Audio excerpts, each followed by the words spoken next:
नमस्कार किसान मित्रों, आज की वीडियो में हम जानने वाले हैं धान की फसल में पैदावार बढ़ाने के कुछ तरीके। यहाँ पे हम 4-5 तरीके आपको बताने वाले हैं जिसके माध्यम से आप धान में पैदावार बढ़ा पाएंगे। नमस्कार किसान साथियों, SRJ फार्मिंग चैनल पे आप सभी का स्वागत है। चैनल पे नए हैं तो सबसे पहले सब्सक्राइब कर लें, फिर पुराने हैं अभी तक सब्सक्राइब नहीं किया है तो प्लीज़ आप सभी से रिक्वेस्ट है चैनल सब्सक्राइब करके बेल आइकन ज़रूर दबाएँ। तो चलिए ज़्यादा समय न गवाते हुए वीडियो को स्टार्ट करते हैं। जानते हैं धान में पैदावार बढ़ाने के कौन कौन से तरीके हम अपना सकते हैं। सबसे पहले यहाँ पे हम कुछ सावधानियों के बारे में जानेंगे, उसके बाद में जानेंगे पैदावार हमें कैसे बढ़ाना चाहिए। सबसे पहली सावधानी आपको धान की फसल में ये बरतनी होती है कि जब आपके धान की फसल गबोट अवस्था में चली जाती है, यानी बालियाँ आने से पहले वाली अवस्था से लेके जब तक समस्त दाने का भराव सही रूप से नहीं हो जाता है तब तक खेत में नमी की कमी नहीं होनी चाहिए, मतलब पानी की कमी नहीं होनी चाहिए। वैसे तो धान की फसल को पानी वाली फसल ही बोला जाता है, हमेशा पानी होना चाहिए, लेकिन मैं इतना भी नहीं बोलता कि हाँ हमेशा पानी आप भर के रखिए। थोड़ा थोड़ा पानी रहेगा तब भी काम चल जाएगा। लेकिन ये जो अवस्था होती है गबोट अवस्था से लेके इसके बाद में फ्लावरिंग की अवस्था आती है, बालियाँ निकलने वाली अवस्था आती है, दाने के भराव वाली अवस्था आती है, ये सभी अवस्थाएं काफ़ी महत्वपूर्ण अवस्थाएं होती हैं। अगर इस अवस्था में हम पानी की कमी कर देंगे तो दाने अच्छे नहीं आते हैं, दाने का भराव नहीं होगा, उत्पादन में कमी आएगी। तो सबसे पहले तो आपको ये सावधानी बरतनी है। उसके बाद में क्या सावधानी बरतनी है, जब आपकी फसल में फ्लावरिंग की स्टेज आती है, यानी फूल वाली अवस्था आती है, इस अवस्था में कोई भी चीज़ें आपको स्प्रे नहीं करना चाहिए, छिड़काव नहीं करना होता, नहीं तो आपको फ़ायदे की जगह नुकसान हो जाएगा। तो फूल आने पे धान में कुछ भी आपको नहीं डालना चाहिए, या तो इसके पहले डाल दें या फिर फूल आने के बाद में आप प्रयोग कर सकते हैं। जैसे हम NPK डालते हैं तो या तो NPK बालियाँ आने से पहले डालिए या फिर बालियाँ निकलने के बाद डालिए, बीच में आपको नहीं डालना होता है, नहीं फूल आने पर नहीं डालना होता है। अब हम बात करते हैं NPK खाद के बारे में, कौन सा NPK हमें देना चाहिए जिससे हम उत्पादन अच्छा ले पाएँ। सबसे पहले हम बात करेंगे उन किसान भाइयों की जिनकी बालियाँ अभी नहीं निकली है, उनकी फसल गबोट अवस्था में है, उन्हें क्या करना चाहिए। तो अगर मान लीजिए आपकी अभी गबोट अवस्था में धान की फसल है, तब आपको NPK 0:34 का इस्तेमाल करना है। इसके इस्तेमाल से दाने अच्छे आते हैं, बालियाँ अच्छी आती है, बालियों की संख्या में भी वृद्धि होती है। तो NPK 0:34 की 1 से 1.5 kg मात्रा प्रति एकड़ की दर से आपको बालियाँ निकालने से पहले यूज़ कर देना चाहिए।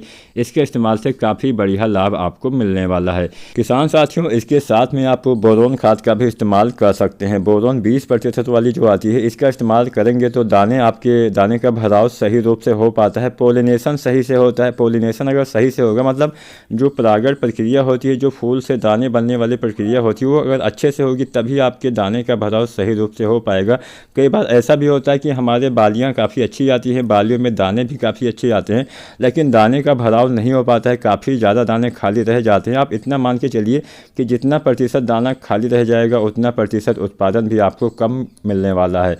तो इसके लिए आपको क्या करना है, दाने के भराव में आपको विशेष ध्यान देना है। बोरोन खाद का इस्तेमाल अवश्य करिए।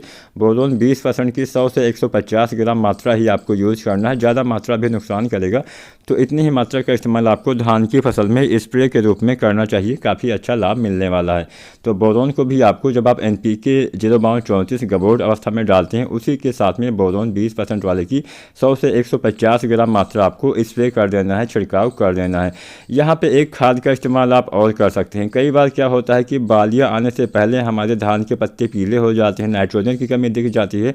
तो नाइट्रोजन की पूर्ति करने के लिए बालियाँ आने से पहले आप यूरिया जो आती है दानेदार, इसकी लगभग 1.5 kg मात्रा का स्प्रे कर सकते हैं, छिड़काव कर सकते हैं। तो यहाँ पे हमने 3 चीज़ें आपको बता दी, पहला NPK 0:34, दूसरा बोरोन, तीसरा यूरिया 1.5 kg। ये तीनों चीज़ें आप एक साथ मिला के यूज़ कर सकते हैं। इसका इस्तेमाल गबोट अवस्था में करेंगे तो बेहतर लाभ मिलेगा। लेकिन यूरिया खाद का इस्तेमाल तभी करना है आपको जब लगे कि हाँ नाइट्रोजन की कमी है। अगर नाइट्रोजन की कमी नहीं है तब आपको यूरिया खाद का इस्तेमाल बालियाँ आने से पहले या फिर किसी भी अवस्था में नहीं करना है, स्प्रे नहीं करना है।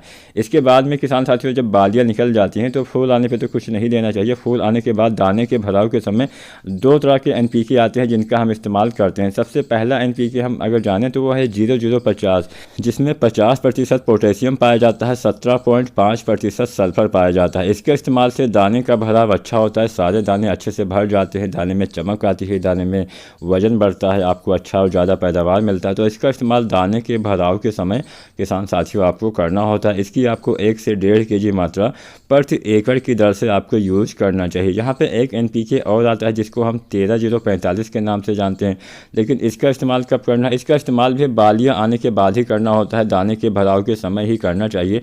लेकिन इसका इस्तेमाल तभी करना है जब लगे कि यहाँ बालियाँ निकल आई हैं, उसके बाद भी नाइट्रोजन की कमी है। अगर बालियाँ निकलने के बाद भी आपके फसल में नाइट्रोजन की कमी दिख रही है तब आपको 13-0-45 का इस्तेमाल करना है। अगर नाइट्रोजन की कमी नहीं दिख रही है तब आपको 0-0-50 का इस्तेमाल करना है। दोनों में से किसी एक NPK खाद का इस्तेमाल किसान साथियों आपको करना है। बहुत सारे अभी हमारे किसान भाई ऐसे होंगे जिनकी अभी धान की फसल 40 से 50 दिन की ही हुई होगी।